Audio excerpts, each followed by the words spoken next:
കുറുവിൻകുട്ടി ഏരിയയിൽ പട്ടയം കൊടുക്കുമ്പോൾ ഫോറസ്റ്റുകാരെ തീർത്തു. കർഷകർ മാനിയായിട്ട് ഭാവിയിൽ സംഘർഷം ഉണ്ടാവും. ഒരു രാഷ്ട്രീയ നേതാവ് പ്രസംഗിച്ചു, മലയാളികളെ നിങ്ങൾ അണ്ടർ എസ്റ്റിമേറ്റ് ചെയ്യരുത്, മലയാളി വിദ്യാഭ്യാസമുള്ള ആൾക്കാരാണ്, വന്യജീവികൾക്ക് ദോഷമില്ലാത്ത രീതിയിൽ ജീവിക്കാൻ ഞങ്ങൾക്കറിയാം. 5 കൊല്ലം കഴിഞ്ഞപ്പോൾ വന്യജീവി പ്രശ്നം അവിടെ.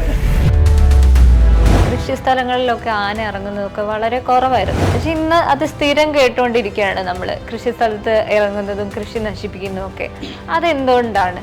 മനുഷ്യന്റെ സ്ഥലത്ത് അവർ വരികയല്ല, മൃഗങ്ങളുടെ സ്ഥലത്ത് നമ്മൾ കയ്യേറിയതാണ്. ഇനി കയറി എല്ലാവരെയും ഇറക്കാനൊക്കെ പാടാണ്.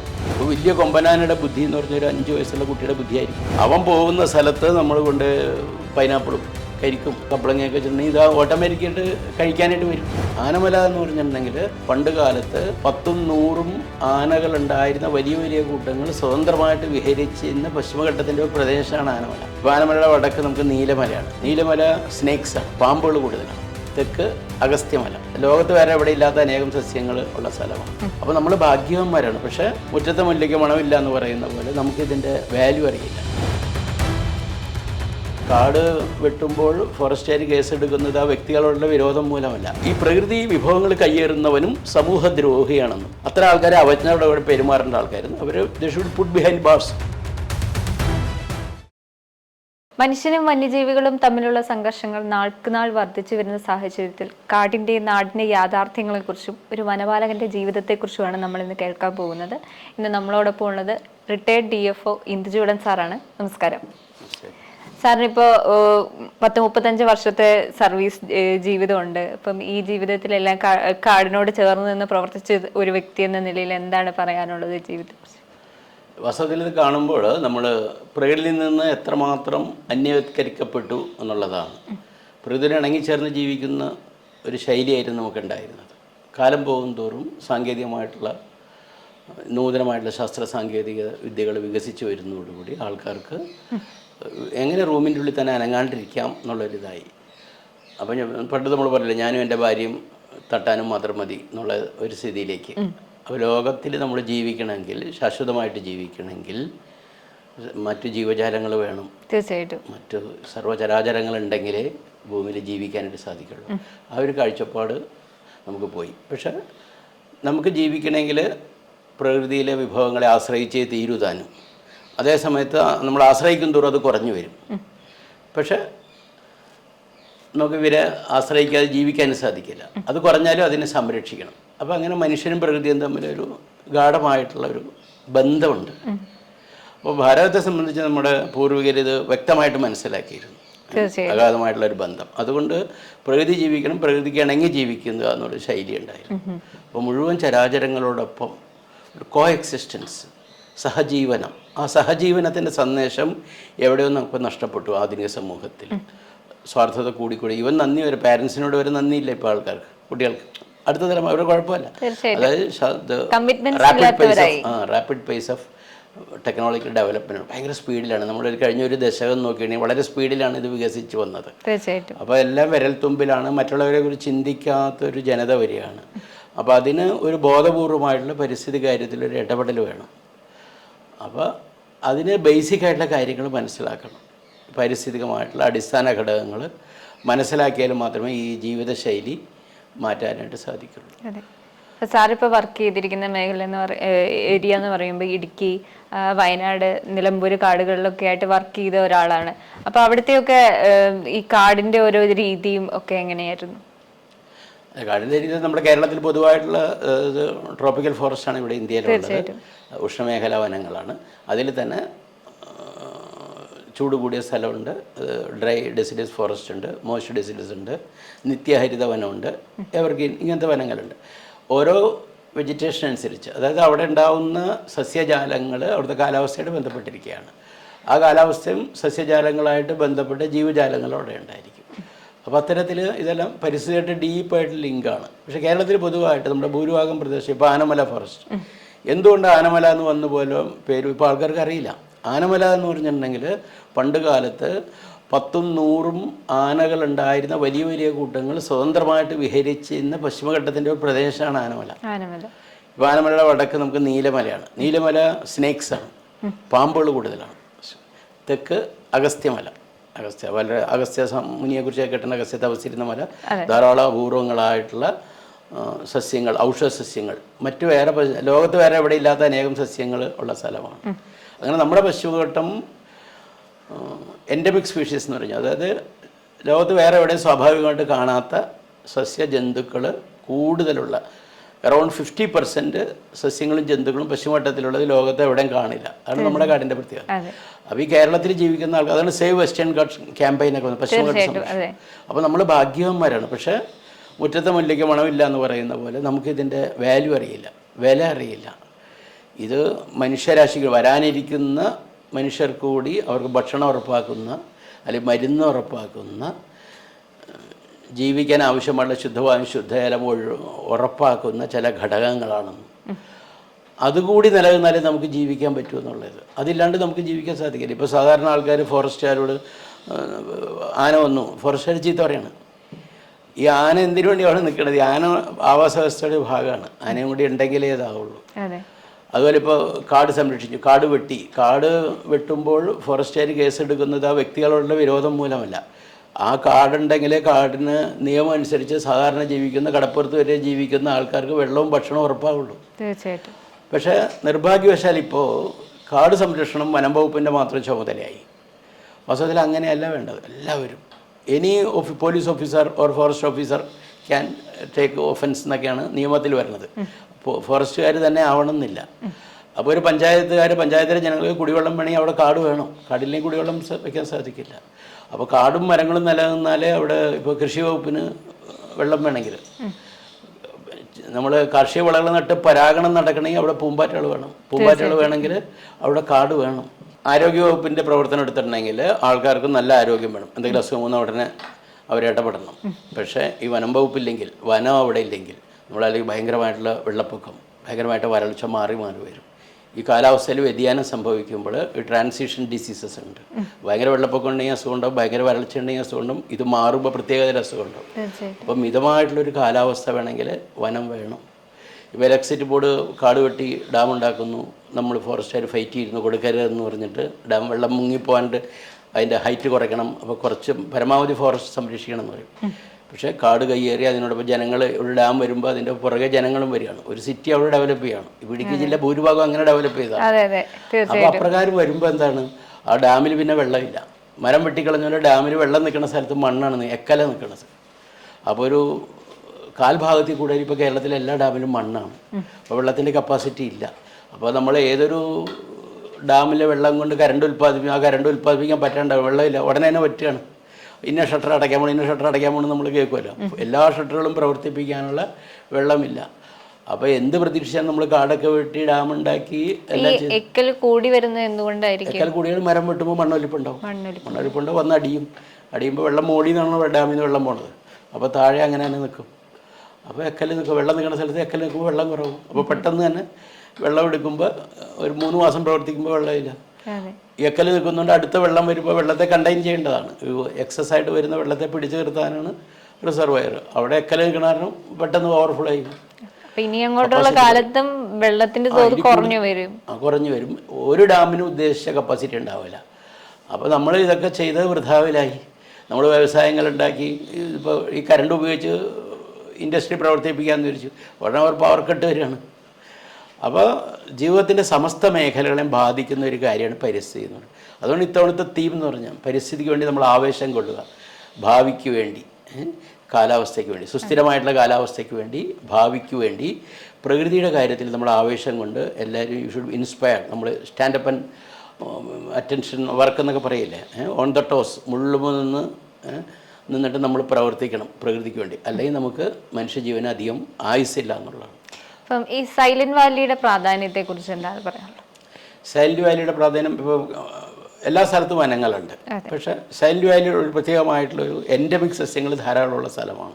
ഞാൻ നേരത്തെ പറഞ്ഞല്ലോ, അപൂർവങ്ങളുടെ സസ്യങ്ങളും ജന്തുക്കളും ഉള്ള ഒരു സ്ഥലം. നല്ല കന്യാവനങ്ങൾ എന്നൊക്കെ സാധാരണ ആൾക്കാർ പറയും. നല്ല നിത്യഹരിത വനങ്ങൾ, അതിൻ്റെ ലാർജ് ചങ്കാണ് അത്, മേജർ പോർഷൻ, തുടർച്ചയായിട്ടുള്ള വിശാലമായിട്ടുള്ള പ്രദേശം അവിടെ ഉള്ളതുകൊണ്ടാണ് സൈലന്റ് വാലിക്ക് ഒരു പ്രാധാന്യം വന്നത്. സൈലന്റ് വാലി ഇപ്പോൾ സിംഹവാലൻ കുരങ്ങുണ്ട്. സിംഹവാലൻ കുരങ്ങ് വേറെ സ്ഥലത്തും ഉണ്ട്. പക്ഷേ ഏറ്റവും കൂടുതൽ സിംഹവാലൻ കുരങ്ങ് ഒരുമിച്ച് താമസിക്കുന്ന സ്ഥലം.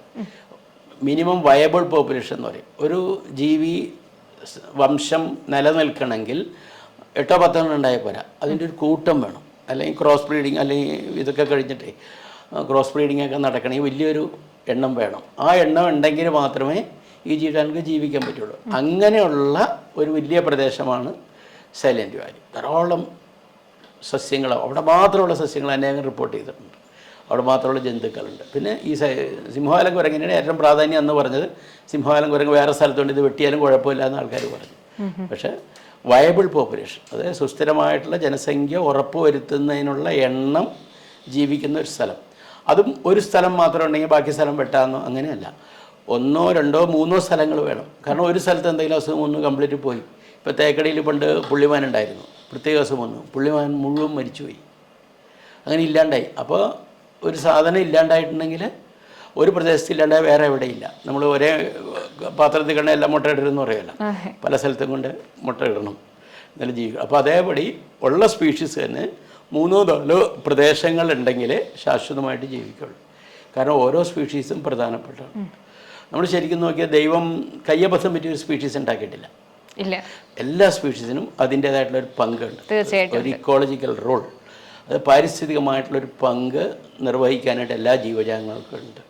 അപ്പോൾ ഒരു പൂമ്പാറ്റയായാലും ഒരു പുൽക്കൊടിയായാലും ഒരു മാനായാലും ആനയായാലും പക്ഷിയായാലും എല്ലാത്തിനും ഈ പ്രകൃതിയുടെ സന്തുലിതാവസ്ഥ നിലനിർത്തുന്നതിന്, കണ്ടിന്യൂറ്റി ഓഫ് ലൈഫ്, ഈ തുടർച്ചയായിട്ട് ജീവൻ നിലനിൽക്കുന്നതിനുള്ള ഒരു പങ്ക് നിർവഹിക്കാനുണ്ട്. അപ്പോൾ ഒന്നും കൂടാനും പാടില്ല, കുറയാനും പാടില്ല. അതിൻ്റെ കൺട്രോൾ, ബയോളജിക്കൽ കൺട്രോൾ പ്രകൃതിയിലുണ്ട്. ഇപ്പോൾ പന്നികൾ ധാരാളമായിട്ട് പെറ്റുപെരുകണയാൻ അതിനെ കൊല്ലാനായിട്ട് കടുവ ചിലപ്പോൾ അവിടെ വന്നിരിക്കും. അപ്പോൾ പ്രകൃതിയിലെല്ലാം അങ്ങനെയാണ്. നമുക്കൊരു ഉദാഹരണം എനിക്ക് ഓർമ്മ തന്നെ, ആഫ്രിക്കയിൽ ഒരിക്കൽ ബ്രിട്ടീഷുകാർ വന്നപ്പോൾ മാനുകൾ ധാരാളമുണ്ട്. ഈ മാനിറച്ചിക്ക് നല്ല സ്വാദമാണ്. അപ്പോൾ ഇന്നത്തെ പോലെ വന്യജീവി നിയമങ്ങളൊന്നും വന്നിട്ടില്ല. അപ്പോൾ മാനുകളെ പിടിച്ച് അനാവശ്യമായിട്ട് സിംഹങ്ങൾ വന്ന് തിന്നാണ് ഇതിന്. ഇവരുടെ നോട്ടത്തിൽ അനാവശ്യമായിട്ട് സിംഹങ്ങൾ വന്ന് തിന്നാണ്. എടാ, നമ്മൾ കഴിക്കേണ്ട മാന്യം സിംഹം കഴിക്കല്ലേ. അപ്പം സിംഹത്തെ വെടിവെക്കാം, അത് ഇൻസെൻറ്റീവ് പ്രഖ്യാപിച്ചു. സിംഹത്തെ വെടിവെച്ച് തല കൊണ്ട് തന്നെ അവർക്ക് സമ്മാനം. അങ്ങനെ 5-6 കൊല്ലം കൊണ്ട് സിംഹങ്ങളെല്ലാം തീർന്നു. സിംഹങ്ങളെല്ലാം തീർന്നപ്പോൾ ഇവർ വിചാരിച്ച് നമുക്ക് സന്തോഷമായിട്ട് കഴിക്കാം. പക്ഷേ കുറച്ച് നാൾ കഴിഞ്ഞപ്പോഴാണ് മനസ്സിലായത് ഈ മാനുകൾ പെറ്റി പെരുകിയിട്ട്, കാരണം അവരുടെ ജനസംഖ്യ കൺട്രോൾ ചെയ്യാനായിട്ട് ഒരാളില്ല, പെറ്റി പെരുകിയിട്ട് ചെടികളെല്ലാം തീർന്നു, ഉള്ള പുല്ലെല്ലാം തീർന്നു. പുല്ലെല്ലാം തീർന്നപ്പോൾ ഇവർ ചാടി നിൽക്കുന്ന മരത്തിൻ്റെ കൊമ്പുകൾ എടുക്കാൻ തുടങ്ങി. എത്താവുന്ന മരത്തിൻ്റെ കൊമ്പെല്ലാം എടുത്തു കഴിഞ്ഞപ്പോൾ വിശപ്പുണ്ടല്ലോ, വിശക്കുമ്പോൾ അച്ചി പശുക്കാരൻ തിന്നും എന്ന് പറയില്ലേ, അതുപോലെ കയ്യെത്താവുന്ന ദൂരത്തിലുള്ള ചെടി തലപ്പെല്ലാം പോയി കഴിഞ്ഞപ്പോൾ വൃക്ഷങ്ങളുടെ തൊലി ഉരിഞ്ഞു തിന്നാൻ തുടങ്ങി. അങ്ങനെ കുറച്ച് നാൾ കഴിഞ്ഞപ്പോൾ 8-10 കൊല്ലം കൊണ്ട് അവർക്ക് മനസ്സിലായി പണ്ട് വരുമ്പോൾ സുന്ദരമായിട്ടുള്ള കാടും ഓടിക്കളിക്കുന്ന മാനുകളും അരുവിയുണ്ടായിരുന്ന സ്ഥലം മരുഭൂമിയായിട്ട് മാറി പെട്ടെന്ന്. പിന്നെ അവർ വേറെ സ്ഥലത്ത് സിംഹത്തെ കൊണ്ട് ഇൻട്രൊഡ്യൂസ് ചെയ്യേണ്ടി വന്നു. അങ്ങനെ ഒരു മൃഗത്തിന് മറ്റൊരു മൃഗം ആവശ്യമാണ്, എല്ലാം ആവശ്യമാണ്. എല്ലാവരും അങ്ങോട്ടും ഇങ്ങോട്ടും ബന്ധപ്പെട്ട് നിൽക്കുകയാണ്. ഓരോ പൂമ്പാറ്റ പോയിട്ടുണ്ടെങ്കിൽ ചിലപ്പോൾ ഒരു വലിയ ക്രോപ്പ് ഉണ്ടാവില്ല. ആ പൂമ്പാറ്റ ഉള്ളതുകൊണ്ട് പരാഗണം നടക്കണം. നമ്മൾ കാട്ടിൽ നിന്ന് 10 കിലോമീറ്റർ ദൂരെ കൃഷി ചെയ്ത് വിളവെടുക്കാൻ കാത്തു നിൽക്കുകയാണെങ്കിൽ ആ വിളവ് ഉണ്ടാവണമെങ്കിൽ പരാഗണം നടക്കാൻ പക്ഷി വരണം, ഒരു പൂമ്പാറ്റ വരണം. അങ്ങനെ അപ്പോൾ എല്ലാം ലിങ്ക് ചെയ്തിട്ടാണ്. ആ ഒരു സഹജീവനത്തിൻ്റെ കോഎക്സിസ്റ്റൻസിൻ്റെ പീസ്ഫുൾ കോഎക്സിസ്റ്റൻസ് എന്നുള്ള സന്ദേശം നമ്മുടെ ജനങ്ങളിലേക്ക്, അടുത്ത തലമുറയിലേക്ക് പകരാനായിട്ട് നമുക്ക് സാധിക്കും. ഇപ്പം ഇന്നത്തെ ഒരു ഇതിൽ നോക്കുകയാണെങ്കിൽ ശരിക്കും പറഞ്ഞാൽ ഈ വന്യജീവികളുടെ ഒരു കടന്നുകയറ്റം, മനുഷ്യജീവിതത്തിലേക്ക് കടന്നു കയറുക എന്ന് പറയുന്നുണ്ട്. മനുഷ്യനും വന്യജീവിയും തമ്മിലുള്ള സംഘർഷം കൂടി വരികയാണ്. ഇപ്പോൾ കഴിഞ്ഞ ദിവസം നമ്മൾ വാർത്തകളിൽ തന്നെ കണ്ടു, തൃശ്ശൂരിലൊക്കെ ആന ഇറങ്ങിയിട്ട് ഒരുപാട് പ്രശ്നങ്ങൾ ഉണ്ടാവുന്നതൊക്കെ ആയിട്ട് നമ്മൾ കണ്ടു. എന്തുകൊണ്ടാണ് മനുഷ്യവാസ മേഖലയിലേക്ക് വന്യമൃഗങ്ങൾ വരുന്നത്? ഇത് നമ്മൾ പെട്ടെന്ന് ഇന്നത്തെ സ്റ്റാറ്റസ് കോ നോക്കുകയാണെങ്കിൽ ഇത് മനസ്സിലാവുന്നത്. ഏത് സ്ഥലത്തെ കാര്യം അറിയണമെങ്കിൽ ഇതിൻ്റെ ചരിത്രം അറിയണം, തീർച്ചയായിട്ടും. What was the history behind.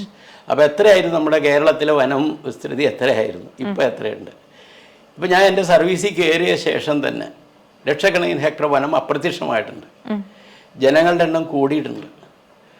പണ്ട് കാലത്ത് ഇപ്പോൾ ആദ്യത്തെ 72-73 കാട് പട്ടയം കൊടുക്കുന്നൊരു സമയമുണ്ടായിരുന്നു. അപ്പോൾ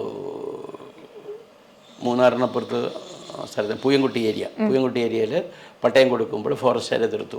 ഇവിടെ ആന അടുത്ത് വരും, ആനയായിട്ടപ്പോൾ കർഷകരും ആനയായിട്ട് ഭാവിയിൽ സംഘർഷം ഉണ്ടാവും എന്ന് പറഞ്ഞപ്പോൾ ഒരു രാഷ്ട്രീയ നേതാവ് പ്രസംഗിച്ചു, മലയാളികൾ നിങ്ങൾ അണ്ടർ എസ്റ്റിമേറ്റ് ചെയ്യരുത്, മലയാളി വിദ്യാഭ്യാസമുള്ള ആൾക്കാരാണ്, ഇതിനെ ബാധിക്കാത്ത രീതിയിൽ, വന്യജീവികൾക്ക് ദോഷമില്ലാത്ത രീതിയിൽ ജീവിക്കാൻ ഞങ്ങൾക്കറിയാം, ഇത് മലയാളി അണ്ടർ എസ്റ്റിമേറ്റ് അപമാനിക്കുന്നതിന് തുല്യമാണ്, ഇങ്ങനെയെന്ന് പ്രസംഗിച്ചു.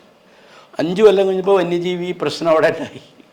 ആൾക്കാർക്ക് ഇങ്ങനെ അങ്ങനെ ഏതൊരു സ്ഥലത്തും അതെ. കാരണം നമ്മൾ കടന്നു കയറി മൃഗങ്ങൾ സ്വാഭാവികമായിട്ട് വിഹരിക്കുന്ന ഒരു സ്ഥലത്ത് ഒരു വലിയ കൊമ്പനാനയുടെ ബുദ്ധി എന്ന് പറഞ്ഞാൽ ഒരു 5 വയസ്സുള്ള കുട്ടിയുടെ ബുദ്ധിയായിരിക്കും. അവൻ പോകുന്ന സ്ഥലത്ത് നമ്മൾ കൊണ്ട് പൈനാപ്പിളും കരിക്കും കപ്പളങ്ങയൊക്കെ വെച്ചിട്ടുണ്ടെങ്കിൽ ഇത് ഓട്ടോമാറ്റിക്കായിട്ട് കഴിക്കാനായിട്ട് വരും. ഇപ്പോൾ നമ്മുടെ വീട്ടിൽ മതിലുമ്മ കുറച്ച് കാഡ്ബറി അടുക്കി വെക്കുകയാണെങ്കിൽ വീട്ടിലൊരു 5 വയസ്സുള്ള കുട്ടിയാണെങ്കിൽ അവൻ ചാടിക്കയറി കഴിക്കും. അത് അപ്പുറത്തെ വീട്ടിലെ കുട്ടിക്ക് വേണ്ടി കൊണ്ടുവന്ന് വെച്ചേക്കണമെന്ന് അറിയില്ല, അത്രയ്ക്ക് ഇതാവണില്ല. അപ്പോൾ അങ്ങനെ ഇന്നസെൻ്റ് ആയിട്ടാണ് ശരിക്കും മൃഗങ്ങൾ പോകുന്നത് ഓരോ സ്ഥലത്ത്. അതായത് മൃഗങ്ങളുടെ ഇപ്പോൾ ആനയുടെ എല്ലാവരും നോട്ട് ചെയ്യുന്ന ആനയുടെയാണ്. ആനയുടെ സഞ്ചാരപാതകളുണ്ട്. സഞ്ചാരപാതകളെന്ന് നോക്കിയിട്ടുണ്ടെങ്കിൽ ഡിസൈൻ കൊല്ലങ്ങളായിട്ട് ഡിസൈൻ ചെയ്തേക്കണം. ഓരോ സ്ഥലത്തെ കാലാവസ്ഥയും ഭക്ഷണവും വെള്ളത്തിൻ്റെ ലഭ്യത അനുസരിച്ച് അത് ഡിസൈൻ ചെയ്തേക്കണം. അതാത് കാലത്ത് അതാത് സ്ഥലത്ത് ഇപ്പോൾ ചക്ക ഉണ്ടാവുന്ന സമയമാണ് ആ സമയത്ത് അവിടെ ഒരു ചക്കപ്പഴം കഴിക്കും. മാങ്ങ ഉണ്ടാവുന്ന സമയത്ത് നല്ല പഴുത്ത മാങ്ങ കഴിക്കും.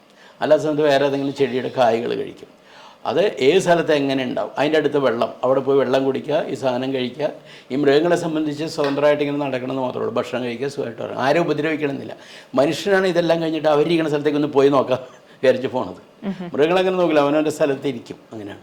അപ്പോൾ ഇവർ അങ്ങനെ ഉണ്ടായിരുന്ന ഒരു സ്ഥലത്ത് പെട്ടെന്ന് നമ്മൾ അടച്ച് വേലി കെട്ടി, വൈദ്യുതി വേലി കെട്ടി, മൃഗങ്ങൾക്ക് വരാൻ പാടില്ല. അപ്പോൾ ഇവർ നമ്മുടെ സ്വാതന്ത്ര്യം പെട്ടെന്ന് നമ്മളെല്ലാം തന്നിട്ട് വീട്ടിൽ നിന്ന് പുറത്തിറങ്ങാൻ പാടില്ല എന്ന് പറഞ്ഞാൽ തന്നെ നമുക്ക് ഇരിക്കാൻ സാധിക്കില്ല. അതേപോലെ തന്നെ മൃഗങ്ങൾക്ക് അങ്ങനെയാണ്. പ്രത്യേകിച്ച് ഈ ആന പോലത്തെ മൃഗങ്ങൾക്ക് പഠിച്ചിട്ടുണ്ട് 200 വർഷം മുമ്പ് വരെ അവരുടെ പൂർവ്വർ ഉപയോഗിച്ചിരുന്ന പാത അവർ ഉപയോഗിക്കും. ഉള്ളിലൊരു ഇൻബിൽറ്റ് GPS ഉള്ള പോലെയാണ്. തലമുറയുടെ കൈമാറിയിരുന്ന ആ സഞ്ചാരപാതയിൽ കൂടി തന്നെ അവർ വരും. അവിടെ വരുമ്പോൾ പെട്ടെന്ന് നിങ്ങൾ കിടങ്ങ് ഒഴിച്ചേക്കണം. എങ്ങനെ ചാടിക്കിടക്കാൻ നോക്കും. കിടങ്ങൊക്കെ നമ്മൾ വയനാടൊക്കെ വായിച്ചിട്ടുണ്ട്. കിടങ്ങ് ചവിട്ടി നിന്ന് തച്ചിന് നിന്ന് 4-5 ദിവസം കുറേശ്ശെ ഇടിച്ചിടിച്ച് വരും. എന്നാലും അതിന് സമാധാനം ഉടനെ അപ്പുറത്തേക്ക് പോകണം. അതുപോലെ ഫെൻസിങ് കിട്ടും. ഇപ്പോൾ പറമ്പിക്കുളത്ത് എനിക്ക് അനുഭവമാണ്. ഞാൻ പറമ്പിക്കുളത്ത് ജോലി ചെയ്തിട്ടുണ്ട്.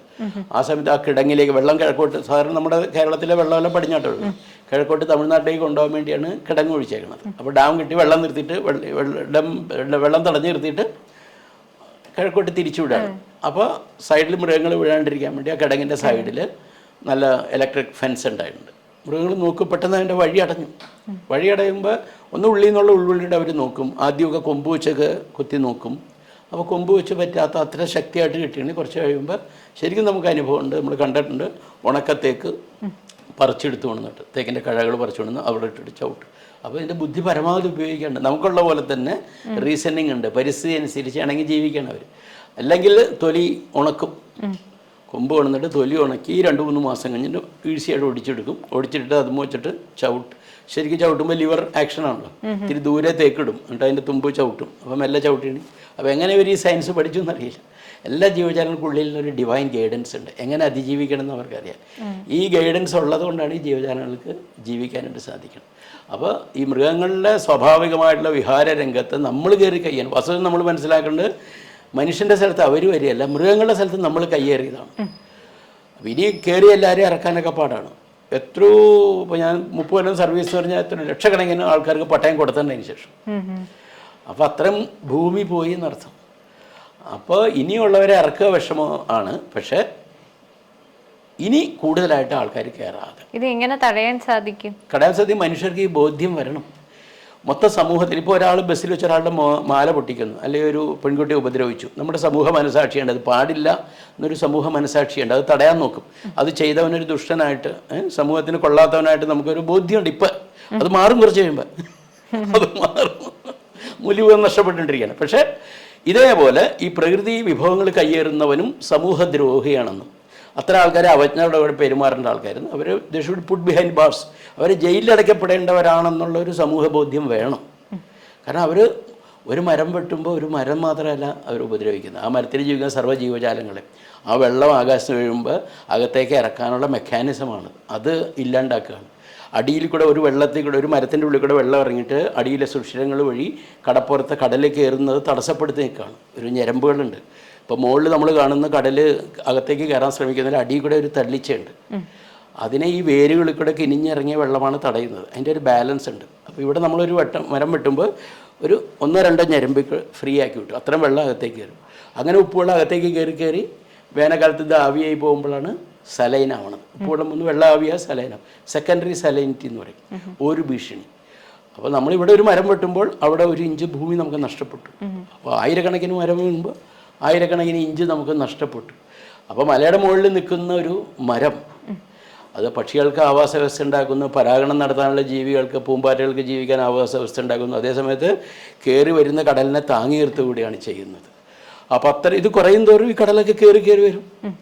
ഭൂമിയുടെ അകത്തേക്ക് ഇറങ്ങി അണ്ടർഗ്രൗണ്ട് വാട്ടറായിട്ട് പോകേണ്ട വെള്ളം മഴ പെയ്യുമ്പോൾ ഉടനടി കടലിലേക്ക് പോവാണ്. കേരളത്തിൻ്റെ ഒരു കാലാവസ്ഥ പണ്ട് 48 മണിക്കൂറായിരുന്നു വെള്ളം എത്താൻ. ഇപ്പോൾ 24 മണിക്കൂർ വേണ്ട. അവിടെ മഴ പെയ്ത് 24 മണിക്കൂർ വെള്ളം എത്തുകയാണ്. ഒരു ചെറിയ മഴ പെയ്ത വെള്ളം കയറുന്നതായി. അപ്പോൾ അതുകൊണ്ട് വെള്ളം പെട്ടെന്ന് പൊങ്ങുകയാണ്. അപ്പോൾ ഏതൊരു ചെറിയ മഴ പോലും നമുക്ക് ഭീഷണിയാണ്, നാട്ടിന് ഭീഷണിയാണ്. പണ്ട് 101 നമ്പർ റെയിൻ എന്നൊക്കെ പറയാൻ, അത് 101 ദിവസം തുടർച്ചയായിട്ട് മഴ പെയ്തു. നമ്പർ 40 റെയിൻ, അങ്ങനെ റെയിൻ ഉണ്ടായിരുന്നു. ഇടുക്കി ജില്ലയിലൊക്കെ പ്രത്യേകിച്ച് അറിയാം, നമ്പർ 40 റെയിൻ ഉണ്ട്. മഴ തുടങ്ങിയ 40 ദിവസം തുടർച്ചയായിട്ടുള്ള മഴയാണ്. 40 ദിവസം തോരാത്ത മഴ ഉണ്ടായിട്ടും വെള്ളം അവിടെ ഒരു കുഴപ്പമുണ്ടായിരുന്നില്ല. വെള്ളപ്പൊക്കം 10-20 കൊല്ലം കൂടുമ്പോൾ ഒരിക്കൽ വെള്ളപ്പൊക്കം ഉണ്ടായില്ല. ബാക്കിയുള്ള സമയത്തൊക്കെ സ്വാഭാവികമായിട്ട് ഭൂമിക്കയുടെ അബ്സോർബിങ് കപ്പാസിറ്റി ഉണ്ടായിരുന്നു. വെള്ളത്തെ പിടിച്ചു നിർത്താനുള്ള, ശേഖരിക്കാനുള്ള, ഭൂമിയുടെ അകത്തേക്ക് ഇറക്കാനുള്ള കഴിവ് ഭൂമിക്കുണ്ടായിരുന്നു. ആ കഴിവ് നഷ്ടപ്പെട്ടിട്ടുണ്ട്. ശോഷിച്ചുകൊണ്ടിരിക്കുന്നു. പ്രകൃതി ശോഷണം എന്ന് പറഞ്ഞാൽ ഇതൊക്കെയാണ്. ഭൂമിയുടെ വിഭവങ്ങളെ ശേഖരിച്ച് വയ്ക്കാനുള്ള പ്രകൃതി വിഭവങ്ങൾ, മനുഷ്യനും വരാനിരിക്കുന്ന തലമുറയ്ക്ക് കൂടി ആവശ്യപ്പെട്ട വിഭവങ്ങൾ സൂക്ഷിച്ചു വയ്ക്കാനുള്ള കഴിവ് ഭൂമിക്ക് നഷ്ടപ്പെട്ടു. ഭൂമിയുടെ നാശത്തിൻ്റെ വക്കിലേക്കാണ്. ഈ പ്രകൃതിക്ക് ഇത് അഡ്ജസ്റ്റ് ചെയ്യാൻ ഈസിയാണ്. അതൊരു ഉരുൾപൊട്ടലൊക്കെ അപ്പുറത്തെ പ്രശ്നം തീർക്കും. പിന്നെ രണ്ടാമത് വരണം, അത്ര നാൾ നിങ്ങളെയൊന്നും കാണില്ല അവിടെ. അതായത് ഒരു ഷീറ്റ് കൊട്ടാരം അടുക്കി വെച്ചാൽ നമ്മുടെ ഇപ്പോൾ നിത്യഹരിതനങ്ങൾ, വലിയ വലിയ മരങ്ങളൊക്കെ നിൽക്കുന്നു, വലിയ പെർമനൻറ്റ് ഇക്കോസിസ്റ്റമാണെന്ന് നമ്മൾ വിചാരിക്കും. സ്റ്റേബിൾ, സ്ഥായി ആയിട്ടുള്ളൊരു ഇക്കോസിസ്റ്റം അല്ല ഇത്. ഇത് ഹൈലി ഫീബിളായിട്ടുള്ള, വളരെ ലോലമായിട്ടുള്ള ഒരു ആവാസ വ്യവസ്ഥയാണ്. അപ്പോൾ ഒരു ഷീറ്റ് അടുക്കുന്ന പോലെ ഇത് പ്രകൃതിക്ക് ഈസി ആയിട്ട് അടുക്കാൻ സാധിക്കും. അപ്പോൾ മനുഷ്യൻ ഇങ്ങനെ കൂടുതൽ വരികയാണെങ്കിൽ പ്രകൃതിക്ക് നിലനിൽക്കാൻ പ്രകൃതി രണ്ടാമത് ഷഫിൾ ചെയ്യും. രണ്ടാമത് ഷഫിൾ ചെയ്യുമ്പോൾ ഇതെല്ലാം പോയി ആദ്യം തൊട്ട് മനുഷ്യൻ ഉണ്ടാവേണ്ടി വരും. അപ്പോൾ ആ ഒരു ഭീകരമായിട്ടുള്ള അവസ്ഥ മുന്നിൽ കണ്ടിട്ട് വേണം നമ്മൾ പ്രവർത്തിക്കാൻ. ഇപ്പം പണ്ട് കാലത്തെന്ന് വെച്ചാൽ, അല്ലെങ്കിൽ നേരത്തെയൊക്കെ നമ്മൾ കേട്ടിട്ടുണ്ട്, ഇപ്പം ഈ കൃഷി സ്ഥലങ്ങളിലൊക്കെ ആന ഇറങ്ങുന്നതൊക്കെ വളരെ കുറവായിരുന്നു പണ്ടത്തെ കാലത്തൊക്കെ. പക്ഷെ ഇന്ന് അത് സ്ഥിരം കേട്ടുകൊണ്ടിരിക്കുകയാണ് നമ്മൾ, കൃഷി സ്ഥലത്ത് ഇറങ്ങുന്നതും കൃഷി നശിപ്പിക്കുന്നതും ഒക്കെ. അതെന്തുകൊണ്ടാണ്? അല്ല, പ്രത്യേകിച്ച് മൃഗങ്ങളുടെ സ്വഭാവത്തിനൊന്നും വ്യത്യാസം വന്നിട്ടില്ല. അവർ ഞാൻ പറഞ്ഞ പോലെ തന്നെ നിഷ്കളങ്കമായിട്ട് അവിടെ ചെയ്യുകയാണ്. മൃഗങ്ങൾക്ക് പ്രത്യേകിച്ച് വ്യത്യാസമൊന്നും വന്നിട്ടില്ല. മനുഷ്യനാണ് വ്യത്യാസം. നമ്മൾ ചില ക്രോപ്പുണ്ട് ചില സ്ഥലത്ത് കൊണ്ട് നടുക. ഇപ്പോൾ ആന പോകുന്ന സ്ഥലത്ത് പൈനാപ്പിൾ നടണം നിർബന്ധം പിടിക്കേണ്ട ആവശ്യമില്ല. അത് ഈ മൃഗങ്ങളുടെ സ്വഭാവ രീതി അനുസരിച്ച് അവയെ ആകർഷിക്കാത്ത ക്രോപ്പ് നമുക്ക് കാണാം. ഇവിടെ ഒരു ചക്ക പഴുത്ത് വരികയാണെങ്കിൽ ദൂരേന്ന് 1 കിലോമീറ്റർ ദൂരെ നിന്ന് ഇതിൻ്റെ ഗന്ധം പിടിക്കാൻ സാധിക്കും. മനുഷ്യനിപ്പോൾ നമ്മൾ വാസന ദ്രവ്യങ്ങളൊക്കെ ഉപയോഗിച്ച്, സെൻറ്റ്, പെർഫ്യൂംസൊക്കെ ഉപയോഗിച്ചിട്ട് നമ്മുടെ നാസാരന്ധ്രങ്ങൾക്ക് അത്തരം ഗന്ധം പിടിക്കാനുള്ള കഴിവില്ല. സെൻസിറ്റിവിറ്റി കുറഞ്ഞു. മൃഗങ്ങൾക്ക് സെൻസിറ്റിവിറ്റി കൂടുതലാണ്, അവർക്ക് പെട്ടെന്ന് പിടിക്കാനായിട്ട് സാധിക്കും. അപ്പോൾ അത് കണ്ട് അവർ വരികയാണ്. നിങ്ങൾക്ക് വേണമെങ്കിൽ അവിടെ കാന്താരിമുളക് കൃഷി ചെയ്യാം, വലിയ കുഴപ്പമില്ല. ജാതി കൃഷി ചെയ്യാം, വലിയ കുഴപ്പമില്ല. പിന്നെ അവർ വരില്ല എന്നാണോ? അപ്പോൾ അവർ they will not be attracted. അവർ ആകർഷിക്കപ്പെടില്ല. ഇവിടെ വന്ന് ഇത് കണ്ട് തിന്നാലല്ലേ കുഴപ്പമുള്ളൂ.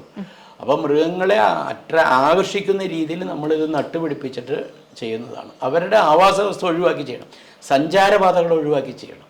ഇപ്പോൾ റോഡൊക്കെ കിട്ടുമ്പോൾ ആൾക്കാർ പറയും മൃഗം സ്ഥിരമായിട്ട് പോകുന്ന സഞ്ചാരപാതകളുണ്ട്, എലിഫൻ്റ് പാത്ത്. ആ പാത്തിൽ നമ്മൾ ചെയ്യാൻ പാടില്ല. അതാണ് ഇപ്പോൾ രാജാജി നാഷണൽ പാർക്കിൽ റോഡ് കെട്ടിയപ്പോൾ വായിച്ചല്ലോ, ഡൽഹിയുടെ എറണാകുളം ഹൈവേ അത് ഒഴിവാക്കി ചെയ്തു. ആദ്യമായിട്ടുള്ള കാഴ്ചപ്പാട് അങ്ങനെയാണ്. വിദേശ രാജ്യത്തൊക്കെ അങ്ങനെ ചെയ്തു തുടങ്ങി. നമ്മുടെ ഇവിടെ ആദ്യമായിട്ട് ചെയ്ത റോഡ് അത് രാജാജി ആയതുകൊണ്ടാണ് പേര് കിട്ടിയത്. അപ്പോൾ അടിയിൽ കൂടെ മൃഗങ്ങളുടെ സഞ്ചാരപാതയ്ക്ക് തടസ്സമില്ലാണ്ട് നമുക്ക് വേണമെങ്കിൽ മുകളിൽ കൂടെ സഞ്ചരിക്കാം. അപ്പോൾ ആ രീതിയിൽ നമ്മളാക്കണം. അപ്പോൾ പക്ഷേ നമ്മുടെ ഇവിടെ എല്ലാം നമ്മുടെ കാര്യം മാത്രമേ നോക്കുന്നുള്ളൂ. ഒരു പക്ഷിക്ക് സ്വാർത്ഥരാണ്, മറ്റുള്ളവരെ ലീസ്റ്റ് ബോധയുടെ കൂടിയാണ്. അവനെക്കുറിച്ച് ചിന്തിക്കുന്നില്ല, ചിന്തിക്കാതെ ചെയ്യുകയാണ്. എന്നിട്ട് ഒരു മൃഗം ഇറങ്ങുകയാണെന്നിരിക്കുക. ഇപ്പോൾ ആന ഒരു കൃഷി സ്ഥലത്ത് ഇറങ്ങിയാൽ ഉടനെ പണ്ടത്തെ പോലെയല്ല, സർവൈലൻസ് കൂടി. പണ്ട് ഒരാൾ കാണും, അയാൾ വീട്ടിൽ വിളിച്ചു പറയും, നാട്ടിൽ വരുമ്പോൾ അമ്മൂമ്മയോട് പറയും, അമ്മൂമ്മ എന്നോട് ആന വന്നു. അപ്പോൾ അവിടെ പണ്ടേ ഒരു ആന വരികയായിരുന്നടാ എന്ന് പറയും. കുഴപ്പമില്ല, നീ ആ സീസണിലൊന്നും സൂക്ഷിക്കണം. കാരണം ഓരോ സീസണിലും ഓരോ സ്ഥലത്ത് വരുന്നത്. ഇവിടെ ഇപ്പോൾ ചക്ക ഉണ്ടാകുന്ന സമയത്ത് ഇവിടെ വരുന്നത്. അപ്പോൾ ആ സമയത്ത് ഒന്ന് സൂക്ഷിക്കണം, അത്രേ ഉള്ളൂ. ഇതങ്ങനെയല്ല. ഇത് വരുമ്പോൾ തന്നെ അപ്പം തന്നെ വീഡിയോ എടുത്ത് ഫേസ്ബുക്കിലിട്ടു, ലോകത്തിലെല്ലാവരും അറിഞ്ഞു. ഉടനെ നോക്കി 4 ക്യാമറമാർ, വീഡിയോ ചാനൽ ഇത് വന്ന് കവർ ചെയ്ത്. ഈ ആനയ്ക്ക് ഓടാൻ പറ്റുന്നില്ല. ആന അങ്ങോട്ടേക്ക് അപ്പത്തേനും ഭയങ്കര ബഹളം, ശബ്ദം. അപ്പോൾ ആന അനങ്ങാണ്ട് നിന്നാൽ ഇവർക്ക് ഇഷ്ടാവില്ല, വന്നവർക്ക് ബഹളം ഉണ്ടാക്കും, അല്ലെങ്കിൽ കല്ലെറിയും. ആന അനങ്ങണ കാണണം, അതിൻ്റെ ഫോട്ടോ എടുക്കണം, അങ്ങനെയായിട്ട് മാറി. അപ്പോൾ ആന ഓട്ടോമാറ്റിക്കായിട്ട് കാട്ടിലേക്ക് പോയാൽ ഓക്കെ. നിർഭാഗ്യവശാൽ 10 മൃഗങ്ങളെയും 1-2 ഓപ്പോസിറ്റ് മനുഷ്യരിക്കുന്ന സ്ഥലത്തേക്ക് ഓടും. അതൊരു മരണവെപ്പളമാണ്. നമ്മൾ ഇരിക്കുന്ന സ്ഥലത്തോട് ടക്കെന്നൊരു ബോംബ് പൊട്ടിച്ചാൽ നമ്മൾ എങ്ങോട്ട് ഓടും നമുക്ക് തന്നെ ഒരു 5 മിനിറ്റ് കഴിഞ്ഞാൽ എവിടെ ചെന്ന് നിൽക്കണമെന്ന് നമുക്ക് അറിയാൻ സാധിക്കുള്ളൂ. അതുപോലെ നിഷ്കളങ്കമായിട്ട് ഇവർ ഓടിപ്പോകുമ്പോൾ ഒരു ആവാസ സ്ഥലത്തെത്തും. അപ്പോൾ അവിടെ പടക്കം പൊട്ടിക്കുകയൊക്കെ ആണെങ്കിൽ കല്ലെറിയും പടക്കം പൊട്ടിക്കുകയാണ്. നമ്മൾ പോണ സ്ഥലത്തെല്ലാം ആൾക്കാർ കല്ലെറിയാണ് പടക്കം പൊട്ടിക്കുകയാണ്, നമുക്കും വട്ട് പിടിക്കും. അപ്പോൾ മര്യാദക്കാരനായിട്ടുള്ള ആന റോഗ് എലിഫൻ്റായിട്ട് മതയാനായിട്ട് മാറും. ഏറ്റവും മര്യാദക്കാരനായിട്ടുള്ള ആ കൂട്ടത്തിലാണെങ്കിൽ മര്യാദയ്ക്ക് നിന്നിരുന്ന ആന ഇവിടെ വന്ന് ഒറ്റയ്ക്ക് വന്നിട്ട് അവൻ അപ്പോൾ അവരവിടെ പറയണം ഭയങ്കര മര്യാദക്കാരനായത് എന്ത് പറ്റിയെന്ന് ആനകൾ പറയണ്ടായിരിക്കും. അങ്ങനെ മര്യാദക്കാരനെ ചീത്തയാക്കി വഷളാക്കിയിട്ട് പ്രൊവോക്ക് ചെയ്യാൻ വേണ്ടി മനുഷ്യർ ശ്രമിക്കുന്നുണ്ട്. ഇപ്പൊ ഞാനിപ്പോ ഒരു തവണ വയനാട് പോയ സമയത്ത് ഇപ്പം കാടിന്റെ വഴിയിലൂടെ നമ്മൾ പോരുകയാണ്. അപ്പം ഒരു കൊമ്പനും കുട്ടികളും ഒക്കെ ആയിട്ട് റോഡ് മുറിച്ച് കടക്കുന്ന ഒരു സാഹചര്യം ഉണ്ട്. ഇതിങ്ങനെ നടന്നു പോവുകയാണ്, നമ്മൾ സൈലന്റ് ആയിട്ട് മുന്നോട്ട് പോകുന്നു. പക്ഷെ 2 ചെറുപ്പക്കാര് ബുള്ളറ്റിൽ വന്നിട്ട് അത് തൊട്ടൊന്ന് കേറിയപ്പോഴത്തേനും അവിടെ ബുള്ളറ്റ് എരപ്പിച്ചപ്പോഴത്തേനും ആ കൊമ്പൻ തിരിച്ചു വന്നു. ഉപദ്രവിച്ചില്ല, എന്നാലും അത് തിരിച്ചു വന്നു. മേ ബി അത് ഉപദ്രവിക്കാണ്ട് പോയത് അതിന്റെ ഫാമിലി കൂടെ ഉള്ളതുകൊണ്ടായിരിക്കാം. അങ്ങനെയായിരിക്കും ജനറലി അങ്ങനെയാണ്. മൃഗങ്ങൾക്ക് ഒരു മൃഗത്തിന് നമ്മളെ ഒന്നും ആക്രമിക്കണമെന്നില്ല.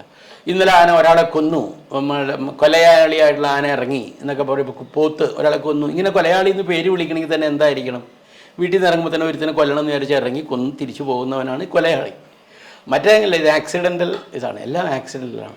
ഒരു ആകസ്മിക സംഭവമാണെന്ന് പോലും മനസ്സിലാക്കാതെ മീഡിയ റിപ്പോർട്ടിങ് വരെ അങ്ങനെയാണ്. അപ്പം അങ്ങനെ റിപ്പോർട്ട് ചെയ്യുമ്പോൾ ജനങ്ങൾ വിചാരിക്കും ഇത് കൊലയാനയാണ്. കൊലയാനയല്ല. ഈ പറഞ്ഞ പോലെ എരമ്പിക്കുമ്പോൾ ഈ ആനക്കൂട്ടത്തിൽ ലീഡർ ഉണ്ടായിരിക്കും. ലീഡർ കൊമ്പനല്ല, ലീഡർ സാധാരണ പിടിയാനയാണ്. അത് നമ്മളറിയാത്ത അധികം ആൾക്കാർക്ക് അറിയില്ല. ആനക്കൂട്ടത്തിൽ പിടിയാനയാണ്. ഡോമിനൻ്റ് ഫീമെയിലാണ്. അവൻ പറയണ പോലെ ബാക്കി എല്ലാവരും കേൾക്കും. വലിയ കൊമ്പന്മാരും കേൾക്കും. സ്ത്രീകൾക്ക് പ്രാധാന്യമുണ്ട് വിമൺ ലെവലിൽ. അപ്പോൾ ഇവരായിട്ട് ഇണചേരാനും ഇവർ സമ്മതിക്കുന്ന ആൾക്കാർക്കേ പറ്റുള്ളൂ. ഇപ്പോൾ ദുർബലരായിട്ട് അസുഖം വന്ന ആൾക്കാർക്ക് അതൊന്നും ഇണചേരാനുള്ള സ്വാതന്ത്ര്യം ഇല്ല. എന്താണെന്ന് വെച്ചാൽ അങ്ങനെ ആയിട്ടുണ്ടെങ്കിൽ ഇവർക്കറിയാം ഇത് പ്രകൃതി നിയമമാണ്. അടുത്ത തലമുറ ദുർബലരായിട്ട്, ഇപ്പോൾ രോഗിയുടെ മക്കൾ രോഗിയായിട്ട് വരാം, ഏത് തരത്തിലുള്ള അസുഖമാണെന്ന് വെച്ചാൽ. അപ്പോൾ ഹെൽത്തി കണ്ടീഷനിൽ അടുത്ത പ്രോജനി ഉണ്ടാവുള്ളൂ, തലമുറ ഉണ്ടാവുള്ളൂ. ഇതൊക്കെ ഒരു നിയമം അവരുടെ ഉള്ളിൽ ലിഖിത നിയമങ്ങളുണ്ട്. അപ്പോൾ ഇവരുടെ സന്ദേശം കിട്ടിയിട്ടോ അല്ല തലയെടുപ്പുള്ള പിടിയാനകളോ കൊമ്പനാനയോ ഉടനെ അതിന് തടയാനായിട്ട് വരും. കൂട്ടത്തെ രക്ഷിക്കാനും പൊതുവെ ഇപ്പോൾ ഒരു പറച്ചിലുണ്ടല്ലോ, ഇപ്പം ആന കൂട്ടത്തോടെ പോവുകയാണെങ്കിൽ അല്ലെങ്കിൽ ഒരു ഫാമിലി ആയിട്ട് ആന പോവുകയാണെങ്കിൽ അത് മനുഷ്യരെ ഉപദ്രവിക്കില്ല എന്ന് പൊതുവെ ഒരു പറച്ചിലുണ്ട്. ശരിക്കും അങ്ങനെ ഉണ്ടോ? ശരിയാണ്.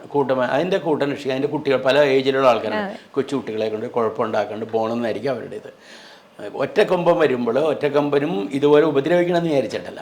എങ്ങനെ ഒറ്റക്കൊമ്പൻ ഉണ്ടാവുന്നു ഞാൻ നേരത്തെ പറഞ്ഞല്ലോ. അവിടെ ഏറ്റവും ഡോമിനൻ്റ് മെയിലിലാണ് മേറ്റ് ചെയ്യാനുള്ള അധികാരം വരെ. മറ്റുള്ള ആനകളായിട്ട് ഇണയാനുള്ള അവകാശം, നല്ല ശക്തിയുള്ള കയ്യൊക്കെയുള്ള വേറൊരാൾ വന്നാൽ യുദ്ധം ചെയ്ത് തോപ്പിക്കണമാണ്. തോപ്പിച്ചാൽ ഇവന് മറ്റൊക്കെ കാഴ്ചക്കാരായിട്ട് നോക്കിക്കാനേ സാധിക്കുള്ളൂ. ഇവരെ പ്രൊട്ടക്റ്റ് ചെയ്യും. നമ്മൾ ആനയൊക്കെ മേറ്റ് ചെയ്യുന്ന സമയത്ത് നേരിട്ട് നമ്മൾ കാണാൻ ഞാൻ കാട്ടിലൊക്കെ ഉണ്ട്. അപ്പോൾ ബാക്കിയുള്ള ആനകളും ചുറ്റും കവർ ചെയ്യും. ആനയുടെ മേറ്റിങ്ങോ ആനയുടെ ഡെലിവറി നമുക്ക് കാണാൻ പ്രയാസമാണ്. മറ്റുള്ളവർ കവർ ചെയ്ത് അതിനെ രക്ഷിച്ച് നിർത്തും, ആരും കാണരുതെന്നുള്ളത്.